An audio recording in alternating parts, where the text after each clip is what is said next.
guys, welcome back to my channel. This is Alice Crypto, and today I want to talk about the dramatic civil war of Bitmain, the world's largest miner producer in China.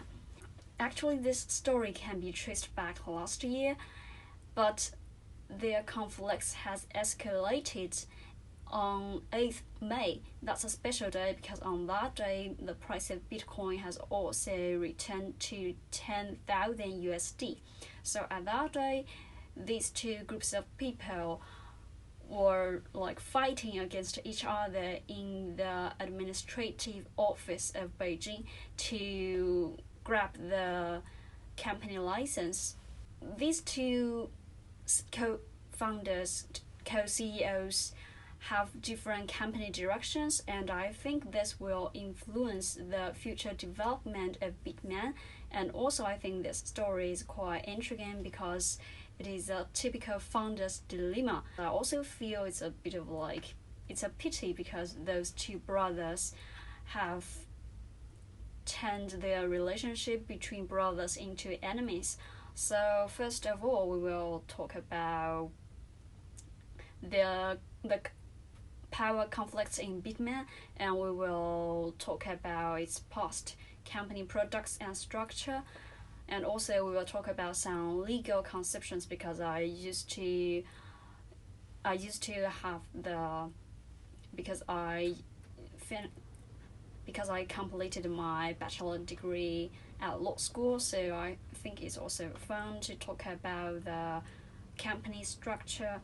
It's like the VIE structure, variable interest equity. Okay, so let's go. So first, it's like the winner, so it's Wu.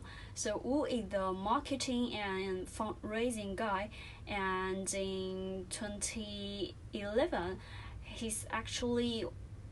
is phrased as the Bitcoin preacher in China because he translated the article of Bitcoin in 2011, and he graduated from Peking University. And interestingly, his partner ZHAN, who has been expelled from Bitmain, is graduated from Tsinghua University. So these two brothers are graduated from the top 2 universities in China. So Wu, he has been interested in cryptocurrency, and after his graduation he joined an investment bank, and during that time he always helped his colleagues to buy Bitcoin, and he had met his intern called Ge Yuesheng. So this guy Ge actually is quite important because he actually later joined Bitmain in 2014, and at that time both Wu and ZHAN are poor. They don't have that much money, so they invited Ge to bring his money and also his family's funds. So let's go back to how they found this company. In 2013, before 2013, we has invested in a mining company funded by Roast Cat.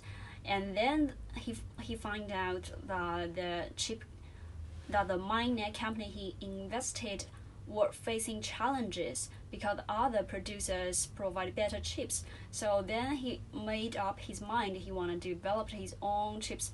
So he invited ZHAN to join his company, and ZHAN spent one night to read over the Bitcoin white paper, and he decided to join this business.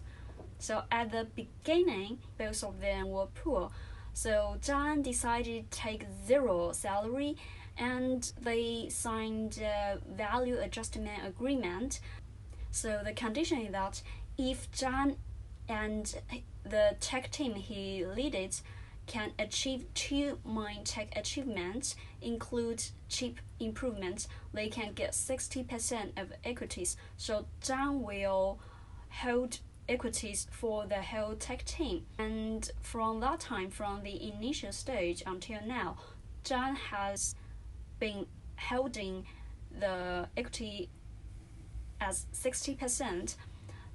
But for Wu, he only holds about 21 to 22% of equities, and at the initial stage,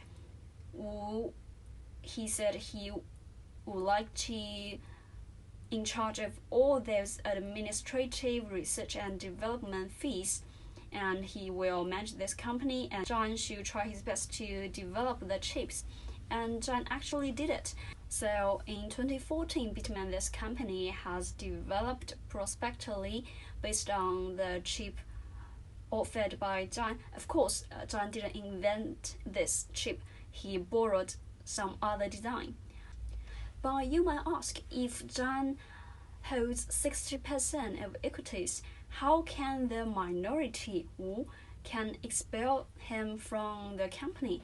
Actually, it is because Bitmain is designed to be a VIE structure, which is the variable interest equity. So they try to do this to avoid some regulations. So this VIE model is best known as Shouhu and Sina model because these two Chinese telecom companies were listed in America, and during that time there are many regulations and restrictions to those telecom companies. Those foreign capitals cannot invest in telecom industry of China, so these companies take this variable interest equity to avoid regulation and go overseas to raise funds. Bitmain Beijing is a subsidiary wholly owned by Bitmain Hong Kong, and Bitmain Hong Kong, that company's executive director is Wu.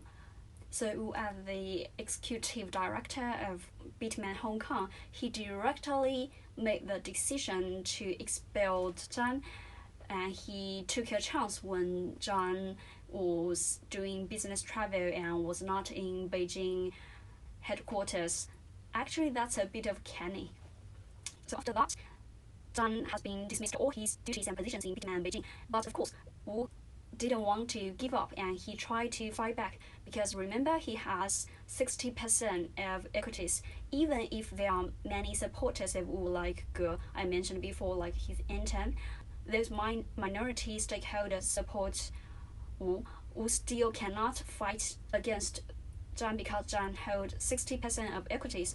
But the point is, when we talk about the company's equity structure, we not only talk about the equity but also talk about the voting rights. Actually, Zhan has another advantage, is that when they found this company, only these two co-founders, they take Class B equity, which means they have like 10 times voting rights than other stakeholders.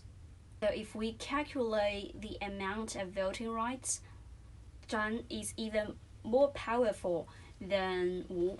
After Wu launched this coup, he immediately took actions in November 2019 to ban the super voting rights in Bitmain.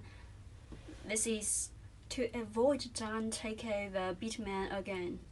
In 2018, Bitmain has tried to go to Hong Kong for listing, but actually they are rejected because SEC thinks the business model of Bitmain is unpredictable. Bitmain's main revenue is like 99% is from selling Bitcoin and Bitcoin related products, and we all know the price of Bitcoin is highly volatile, so the profitability of Bitmain is very hard to predict. After the failure of IPO, the conflict between Zhan and Wu has almost gone public because in 2018, both of them have stopped to be co-CEOs of Bitmain, and they picked another guy to be the CEO. So then they ended the two CEO model of Bitmain. Wu was blamed to heavily bet on Bitcoin Cash. He has invested 25 billion USD into Bitcoin Cash, and when Bitcoin Cash was first promoted to the market, the mining of Bitcoin Cash is not that stable. So usually they have 20 to 30% of income fluctuation at that time. And Wu was blamed that he caused a loss of $8 billion to Bitmain. And after the failure of Hong Kong IPO, Wu is kind of like be pushed to lead his team to found a new company, which is Matrix. Under this circumstance, Wu lead the trading and as digital asset custody department of Bitmain and turned this department into a new company, which is Matrix in Singapore. So Matrix is basically a crypto asset bank in Singapore. And right now in April, the first 4 months revenue of Matrix has exceeded 300 million USD. So it's a triumph for Wu. We have just went through the critics of Wu and the recent achievement of Wu. What about ZHAN? Did ZHAN also get some critics?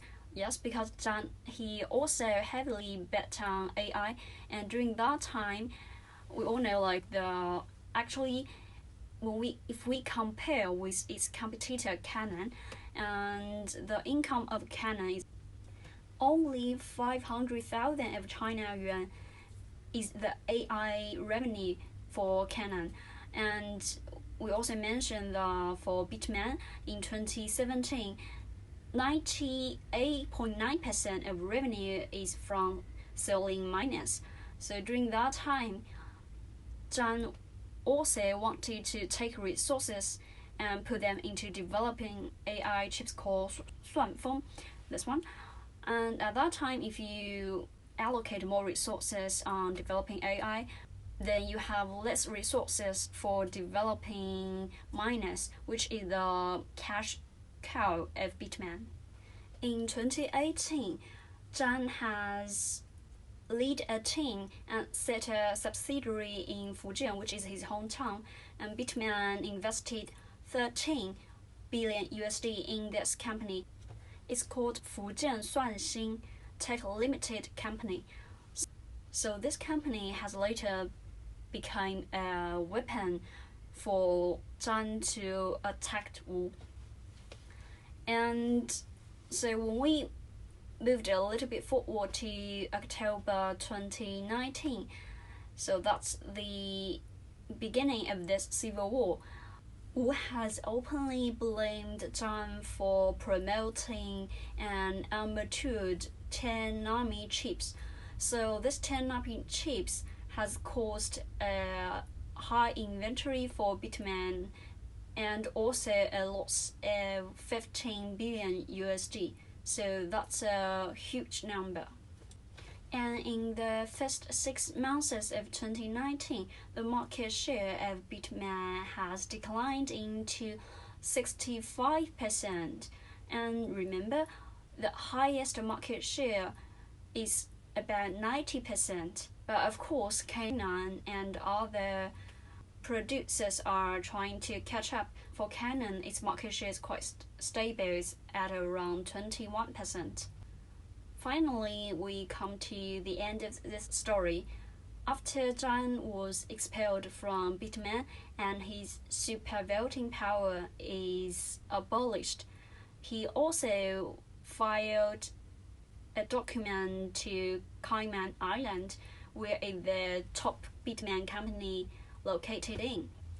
So he won the Cayman court to invalidate the board meeting of abolishing his super voting right, but so far there is no response.